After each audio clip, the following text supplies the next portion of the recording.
Hi and welcome to a new video on my channel. Today I want to show you how to crochet this twisted fringe on any crochet project to add a bit of elegance to it. This kind of fringe is much more stable and much easier to maintain than regular fringe where you cut the yarn, and you don't need to weave in more than 2 ends, and it's super easy to make. I was working on this pocket scarf or pocket shawl project, whatever you may call it, and I knew I needed to add something nice to the edges because otherwise they were just eh.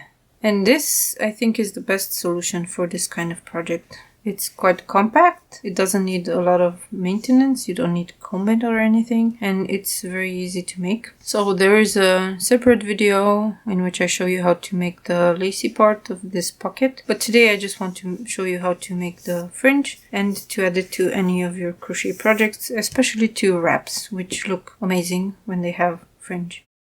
To add the fringe, of course, you need the edge where you're going to add the fringe. You also need a ruler to make the fringe equal and some yarn. You can calculate the amount of yarn you need by counting how many threads of fringe you need. So if you know the stitch count for the side that you're going to add the fringe to, you can divide that by 2 and then multiply it by the length of your fringe times 5. You need 5 because I need about 35 centimeters to make one fringe thread that's this long, about 14 centimeters. This is based on experience, so I tried it out. So if I have 40 stitches here and I will make 20 threads, then I will need 20 times 70 centimeters of yarn to make the whole fringe on one side. So you need to double the top if you have 2 sides with fringe. And this way you can calculate exactly how much yarn you need for your fringe, so you know that you will not run out. If you don't have enough, you can make the fringe a bit shorter and you will need less yarn for that, of course. You also need a hook that goes with your yarn, so not the hook that you used for Tunisian crochet, and a pair of scissors and a tapestry needle to weave in the last 2 ends.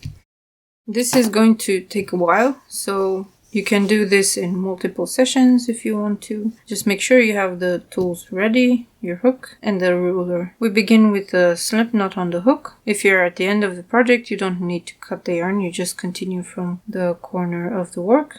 But if you have to cut the yarn and start again, then you put a slip knot on the hook and we start with a single crochet. So we pull up a loop, yarn over, pull through 2. And this locks the yarn to the first stitch. And then we pull up a long loop. In my case, it's 35 centimeters. In your case, it's going to be as much as you need to make the fringe as long as you want it to be. Then we leave the hook aside. Pinch the bottom of the stitch. If it's a non-slippery yarn like this, it's not a problem, but some yarns are very slippery, so just pinch the bottom of the loop. And using your finger, you just start twisting. I will make 32 twists and I count them 2 by 2, so I count to 16, but you may need to adjust the number of twists you do depending on how long and how thick your yarn is. So just play around and find out which combination works for you. For me, it's 32 twists. When you're finished, pick up the hook and insert it into the loop. Now your thread should be twisted. If you let it go, it should twist up on itself. You keep the tension with a finger. You can grab onto it or just leave it loose, it doesn't matter. Then you put a slip stitch into the same stitch where you did the single crochet. You just slip it off. And then you slip once more into the next stitch and put a single crochet into the next stitch. You can leave it aside for a bit. And you can now arrange this ugly fringe. You can just open it up and make sure that all of it is twisted equally. Just pull on it a bit to make sure that the twist is equally distributed. And then you hold on to the end and let it twist.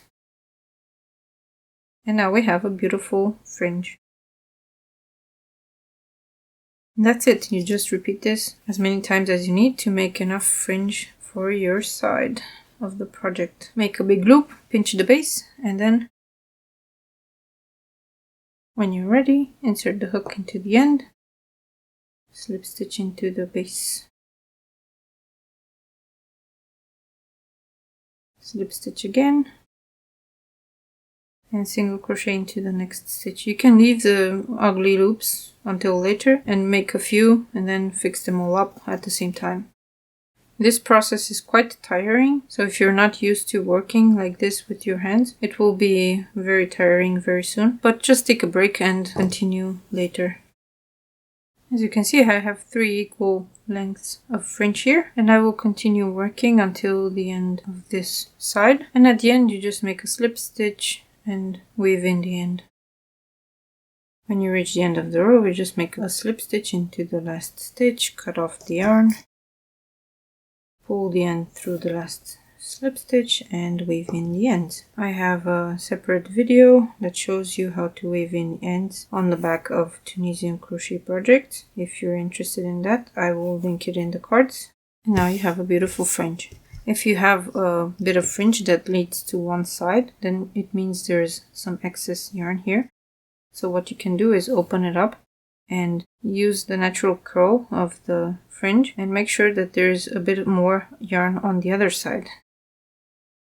So now there is no more curl to one side.